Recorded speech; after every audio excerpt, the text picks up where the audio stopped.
మీ ముందు ఒక అమ్మాయి ఉంది, కట్టు బొట్టు అంటే చీర బొట్టు మల్లె పువ్వులు, ఒక ఇందాక మీరు ఒక వీడియోలో అన్నట్టుగా 5-6 మూరల మల్లె పువ్వులు పెట్టుకుంటే ఆ అమ్మాయిని చూస్తే మీకు ఏమనిపిస్తుంది?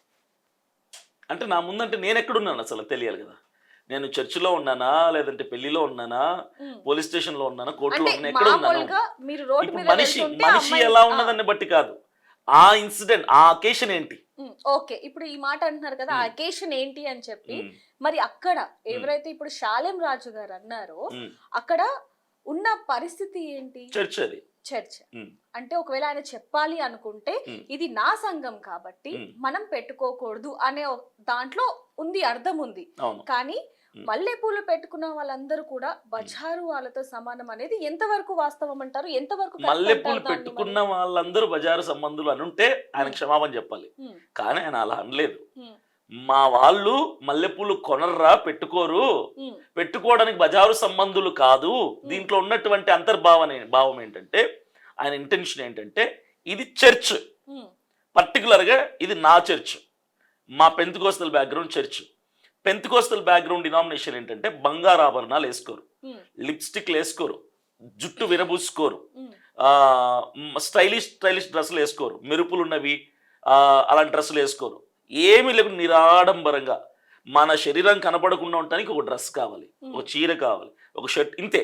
చాలా మినిమం అలంకరణ వాళ్ళు చేసుకుంటారు. అంటే కేవలం ఆ సంఘం వాళ్ళు వేసుకోరు అన్నప్పుడు కేవలం అక్కడి వరకు చెప్పుంటే బాగుండేది. అక్కడ వరకు చెప్పినట్టు మీకు ఎక్కడ అనిపిస్తుంది?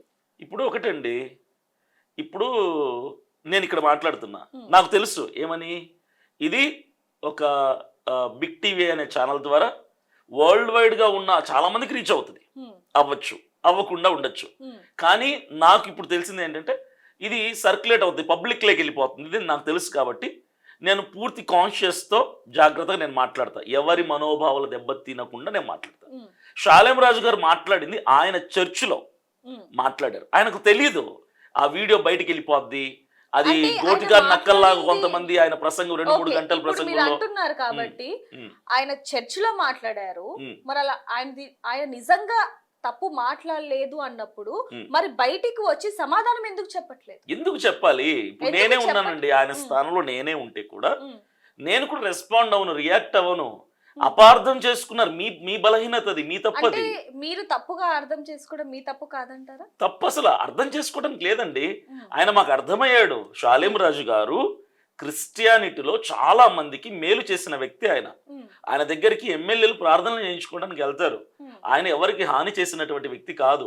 గతంలో ఎప్పుడు కూడా ఆయన వ్యాఖ్యలు వ్యక్తిగతంగా కాదు, ఆయన సంఘాన్ని విషయంకి వస్తే ఆయన ఎప్పుడు ఎక్కడ గతంలో ఏ దేవీ దేవతల్ని కానీ, ఏ ఇతర మత గ్రంథాలని కానీ, ఏ ఇతర మత విశ్వాసాలని కానీ కించపరిచినట్టుగా కానీ, తిట్టినట్టుగా కానీ ఎక్కడా లేదు ఆయన పాస్ట్ లైఫ్ లో మనం చూసుకుంటే. నేనైనా చాలా సందర్భాల్లో రాధా మనోహర్ దాస్ అని, కరుణాకర్ వాళ్ళకి కౌంటర్లు ఇస్తూ ఉంటాం, మా మీద వాళ్ళు, వాళ్ళ మీద మేము ఇస్తాం. శాలెం రాజు గారు ఏనాడు కూడా ఎవరిని కూర్చి కించపరిచేలాగా మాట్లాడే వ్యక్తి కాదు ఆయన. అలాంటిది ఆ మైండ్ సెట్ ని బట్టి మేము ఆలోచిస్తాం. 1000 మందికి కడుపు నింపుతాడు ఆయన, భోజనం పెడతాడు ఆయన, చాలా మంచి మానవతావాది ఆయన. ఈ ఇష్యూ తర్వాత మీరు ఆయనతో మాట్లాడారా? లేదు, మాట్లాడలేదు. ఎందుకని? ఎందుకు మాట్లాడాల్సిన అవసరం లేదు. అంటే తెలియకుండా మాట్లాడుతున్నారా, లేకపోతే ఇప్పుడు ఒకటండి, ఫేమ్ అవ్వాలని మాట్లాడుతున్నారా? ఒకటి నేను కొత్తగా ఫేమ్ అవ్వాల్సింది ఏమీ లేదు.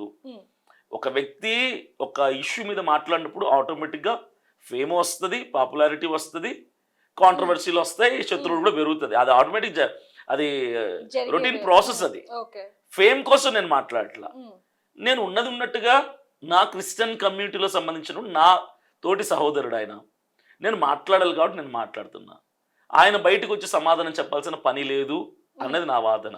ఓకే, ఇప్పుడు పాస్టర్లు అందరూ కూడా చూసుకుంటే మీ క్రిస్టియన్ కమ్యూనిటీలో చాలా వరకు 99% ఆయన మాట్లాడిన వ్యాఖ్యలు తప్పే అని చెప్తున్నప్పటికీ కేవలం మీరు ఒక్కరు మాత్రమే సమర్థిస్తున్న పరిస్థితి. మరి వాళ్ళు ఎందుకు ఒప్పుకోవట్లేదు అంటారు? అది మీరు వాళ్ళని అడగాలండి. వాళ్ళని అడిగినప్పుడు కూడా ఆయన అన్న మాటల్లో తప్పుగా మాట్లాడారు కాబట్టి మేము సమర్థించమని చెప్పి వాళ్ళు చెప్తున్నారు.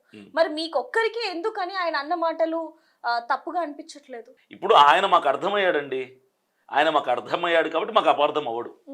మీకు అపార్థమయ్యాడు కాబట్టి మీకు ఎప్పటికీ ఆయన అర్థం అవ్వడు. మాకు ఆయన అన్న దాంట్లో అర్థమైంది కాబట్టి చాలా మంది ఆయన అన్నవి అపార్థమే అంటూ కూడా కొంతమంది అంటున్నారు. కానీ మీరు మాత్రం సమర్థిస్తూ ఉన్నారు. అలాగే మీరు చేసిన వీడియోస్ కూడా మేము చూస్తే మొత్తంలో ఎక్కడ కూడా ఆయన చేసింది సపోర్ట్ చేస్తూనే ఉన్నారే కానీ లేదు ఆయన తప్పుడు వ్యాఖ్యం చెప్పలేదు అని మీరు అనట్లేదు. మెయిన్ గా పువ్వులు పెట్టుకొని 5-6 మూరలు పువ్వులు పెట్టుకొని వెళ్ళకూడదు స్కూల్ కి, అలాగే కోర్టుకి, హాస్పిటల్స్ కి అది చెప్పారు. కానీ కోర్టుకి వేసుకొని వెళ్ళకూడదు అనేది ఎక్కడ రాయలేదు, రాజ్యాంగంలో రాయలేదు, ఎక్కడ రాయలేదు. మీరు కోర్టులో చూసుకుంటే గాంధీ విగ్రహానికి కూడా పూలదండ ఉంటుంది. అవి వేరు. అంటే మామూలు ఇక్కడ మల్లె పువ్వులు అనగానే మీరు ఎందుకని డర్టీగా ఆలోచిస్తున్నారు? డర్టీగా ఆలోచించట్లేదండి. మల్లె పువ్వులు పవిత్రం. మీరు చెప్పండి సమాధానం. మల్లె పువ్వులు పవిత్రమైనవి, మంచివి, ఆ తప్పేవి కాదు. మరి టీటీడీలోనికి, తిరుమల తిరుపతి దేవస్థానంలోనికి భక్తులు లక్షల మంది వెళ్తుంటారు, ఎందుకు అలౌ చెయ్యరు? మంచివే కదా పువ్వులు. అక్కడ గుడిలో దేవుడికి వేసే పువ్వులు వీళ్ళెందుకు పెట్టుకోకూడదు అని ఎక్కడ లేదే. పూజారి చెప్తే నేను విన్నాను.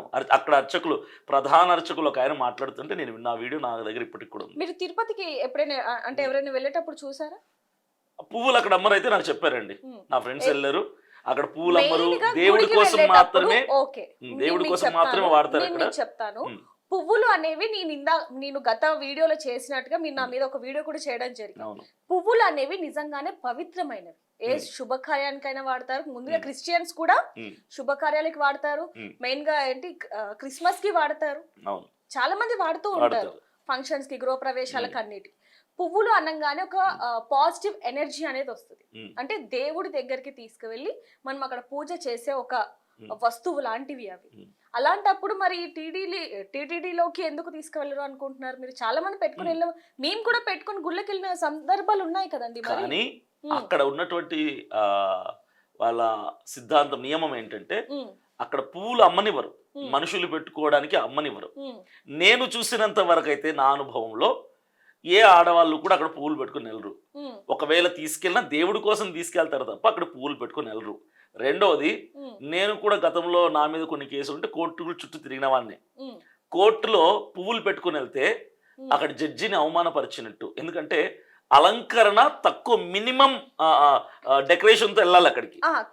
అవసరం పువ్వులు పెట్టుకుని 5 మూరలో లేదా 4 మూరలో 1 మూర పువ్వులు పెట్టుకొని వచ్చిన మహిళని నేను దాదాపుగా 150 సార్లు కోర్టుకి వెళ్ళి ఉంటా, ఎప్పుడు చూడలేదు. అక్కడికి చాలా నేను ఇప్పుడున్నాను, నేను కోర్టుకి వెళ్ళినప్పుడు కోట్ వేసుకొని వెళ్ళను. నేను కోట్ వేసుకొని రాకూడదు అని రూల్ ఏం లేదు రాజ్యాంగంలో, కానీ అక్కడ రూల్ కానీ లేదు. ఎందుకు వేసుకెళ్ళనంటే అది కోర్టు, అక్కడ పెద్దవాళ్ళు ఉంటారు, గౌరవప్రదమైనటువంటి పెద్దవాళ్ళు అక్కడ ఉంటారు. వాళ్ళని గౌరవించాలంటే మన డ్రెస్ ద్వారా కూడా వాళ్ళని గౌరవపరచాలి. పైన నేను ఒక బటన్ తీసేస్తాను మామూలుగా, కోర్టుకి వెళ్ళినప్పుడు అది పెట్టుకుంటాను. ఎందుకంటే వాళ్ళని గౌరవించటం, అది మన అలంకరణతో కూడా వాళ్ళని గౌరవించటం. అలా నేను ఎప్పుడు ఎవరిని పువ్వులు పెట్టుకుని వెళ్తాం చూడాలి. ఒకవేళ చూసాను అనుకో, బుద్ధి లేదు ఈమెకి కోర్టుకు పూలు పెట్టుకొచ్చింది అనుకుంటా. నేనైతే అలాగే అనుకుంటా, ఎవరైనా అలాగే అనుకుంటారు కూడా. ఎందుకంటే ఆ స్థలం, అది అకేషన్ కాదు, అది శుభకార్యం కాదు. అది శుభకార్యాలకి 5 కాదు 150 మూరలు పెట్టుకున్నా ఎవరు ఫీల్ అవ్వరు, హ్యాపీగా ఫీల్ అవుతారు. కానీ పోలీస్ స్టేషన్లకి, కోర్టులకి, హాస్పిటల్కి పెట్టుకుని వెళ్తే ఖచ్చితంగా పిచ్చోళ్ళు అని అనుకుంటారు. For more videos like this, subscribe Big TV channel.